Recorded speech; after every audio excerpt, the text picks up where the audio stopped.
أعوذ بالله من الشيطان الرجيم بسم الله الرحمن الرحيم رب زدني علما اللهم نبئني بحقيقة الأشياء إلهكم إله واحد لا إله إلا هو الرحمن الرحيم لا حول ولا قوة إلا بالله۔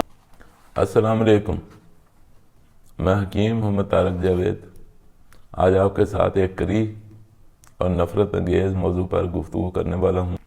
اتنا کریہ کہ اس کا نام لینے اور سننے سے بھی کراہت محسوس ہوتی ہے، لیکن میرے پیشے کا تقاضا ہے آپ سے اس معاملے میں بات کی جائے۔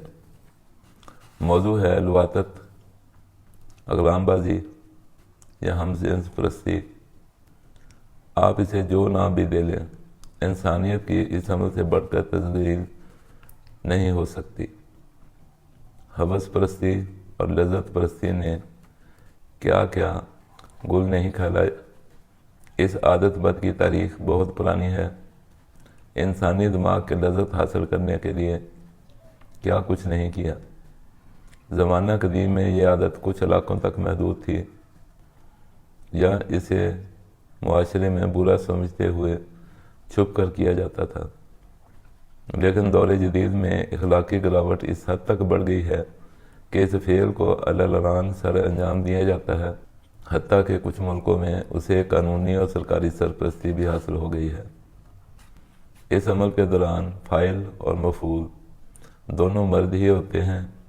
ایک غیر فطری طریقہ معاشرت جس کے سبب جو ذہنی، جذباتی اور جسمانی بیماریاں جنم لیتی ہیں، ان کے اثرات معاشرتی اور گھریلو زندگی پر تو جو مرتب ہوتے ہیں، اس کے ساتھ فاعل کا عضو تناسل پخانہ کی سمیت اور مفعول کی مقت کے بے جاز دباؤ کے سبب اپنے ٹیشوز ضائع کر بیٹھتا ہے۔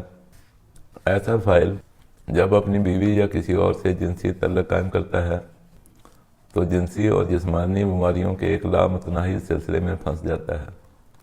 اپنے ساتھ تو جو ظلم کرتا ہے، اپنے ساتھ اپنے رشتہ داروں اور اہل خانہ کو بھی بیماریوں کی اس دلدل میں گھسیٹ لیتا ہے۔ یہ ایک ایسی عادت ہے جو فاعل کی اخلاقیات کا جنازہ نکال دیتی ہے۔ ایسے لوگوں کی نظر میں رشتوں کا تقدس اور انسانیت کی قدر باقی نہیں رہتی، اور معاشرے کے لیے ایک خطرناک دشمن کی شکل اختیار کر لیتا ہے۔ اس لت میں مبتلا لوگوں کی نظر میں خواتین کی عزت، طلب، احترام اور اہمیت ختم ہو جاتی ہے، اور یہ سب ایک آدمی سے کم نہیں کہ معاشرتی نظام درہم بھرم کرنے کا باعث بنتا ہے۔ اس کا علاج دل سے سچی توبہ اور آبرانگیز طلاق کا استعمال ہے کہ وہ شخص کسی بھی مقصد کے لیے اپنے عضو مخصوص کو استعمال کرنے کے بارے میں سوچ بھی نہ سکے۔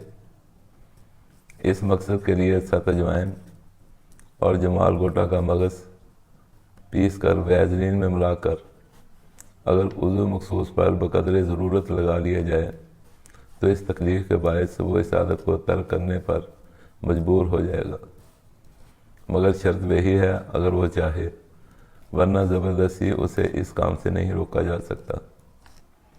دوسری طرف مفعول بھی مصیبت میں گرفتار ہوتا ہے۔ مقت فطری طور پر پخانہ خارج کرنے کے لیے ڈیزائن کی گئی ہے، اور اس مقصد کے لیے اخراج پخانہ کے لیے آنتیں زور لگا کر پخانہ خارج کرتی ہیں، لیکن اس گندے فعل کے دوران باہر سے زور لگا کر جو کچھ مقد میں داخل کیا جاتا ہے، اس کے باعث مقد زخمی ہو کر سوج جاتی ہے۔ مفعول بیٹھنے اور چلنے پھرنے سے سخت تکلیف محسوس کرتا ہے، اور بار بار کے اس عمل سے مقد کی مفعول میں کیڑے پیدا ہو جاتے ہیں، اور اس کی مقد میں سخت خارج ہونے کے سبب مفعول بار بار اس فعل کو کروانے پر مجبور ہو کر اس کا عادی ہو جاتا ہے۔ یہ حرص بڑھتی جاتی ہے، یہاں تک کہ وہ اس کام کے لیے دن میں کئی بار مجبوراً اس کام کو کرواتا ہے۔ مفعول کا دنیاوی اور دینی نظام ہی تباہ نہیں ہوتا، صحت کا انتظام اور معاشرے میں عزت بھی کھو بیٹھتا ہے۔ جو کام اس نے دل لگی کے لیے شروع کیا تھا آخر کار جان کا روگ بن جاتا ہے۔ مقامی سوزش اور تکلیف سے چھٹکارا پانے کے لیے مٹی کا تیل لگا کر کام چلایا جاتا ہے، لیکن تکلیف کے باوجود خارش اور عادت سے مجبور ہو کر بار بار یہ کام کرواتا ہے۔ اس طرح اپنے اہل خانہ اور باوجداد کے نام پر بدنامی کا داغ ثابت ہوتا ہے۔ اسے عزت بیزتی سے کوئی غرض نہیں ہوتی، اسے صرف اپنا کام نکالنے سے غرض رہ جاتی ہے، اور اپنی دولت، شہرت، عزت اور وقار وہ ہر وقت اپنی اس گندی عادت کے سبب لٹانے پر تیار رہتا ہے، اور ایک اچھے شکاری کی طرح وہ ہر وقت اپنے کام کے بندے تاڑتا رہتا ہے۔ اگر کوئی بھی شخص اس لعنت سے اپنی جان چھڑانا چاہتا ہے تو پہلے توبہ کرے، دوبارہ اس کام کو نہ کرنے کا مصمم ارادہ کرے۔ اس کی مکر کی خارش اور طلب ختم کرنے کا علاج میں بتا دیتا ہوں۔ ملیم ایک جڑی بوٹی ہے، اچھے پنساس اسٹور سے مل جاتی ہے۔ 3 ماشا صبح شام سادہ پانی کے ساتھ کھایا کرے۔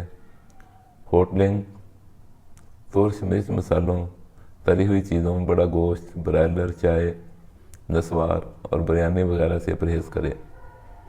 اس کے ساتھ ریٹھے کا چھلکا اور سکمونیا اصلی کی برابر وزن مقدار کو پیس کر سیاہ چنے کے سائز کی گولیاں بنا لے۔ صبح دوپہر شام سادہ پانی کے ساتھ کھائے، اور پخانے کے بعد طہارت صرف مسنون شاور کے ساتھ پانی سے کریں۔ اپنی مکت کو ہاتھ یا کسی ٹیشو وغیرہ یا کپڑے وغیرہ کے ساتھ صاف نہ کریں۔ جب بھی کبھی مکت میں خارش محسوس کرے مسنون شاور سے استنجا کر لیا کرے، خواہ دن رات میں کتنی بار ہی کیوں نہ کرنا پڑے۔ چند ہی روز میں اس علت کا شکار اپنی اس قبیح حالت سے چھٹکارا پا لیتا ہے۔ کوئی وجہ نہیں کہ آپ یا آپ کا کوئی پیارا اس مشکل سے نہ نکل سکے۔ میری آپ سے مؤدبانہ گزارش ہے، اس ویڈیو کو زیادہ سے زیادہ شیئر کریں، شاید کسی ضرورت مند کی تکلیف کا مداوع بن جائے، اور گناہ کی عبرت ناک زندگی گزارنے کی بجائے ایک آبرومندانہ زندگی گزارنے کا اسے موقع مل جائے۔ ایک چیز یاد رکھیں، جب بھی کسی جگہ پر زخم ہوتا ہے اور زخم منتقل ہوتے وقت اس پر خارش ضرور ہوتی ہے۔ یہی اس عادت بد کا المیہ ہے کہ جب مکد کے ٹیشوز اپنی مرمت کی طرف جاتے ہیں تو خارش ہوتی ہے۔ وہ خارش اور لذت مریض سے برداشت نہیں ہوتی، اور وہ اسی گناہ کی دلدل میں دوبارہ اتر جاتا ہے۔ دعاؤں میں یاد رکھیں۔ والسلام علیکم ورحمۃ اللہ وبرکاتہ۔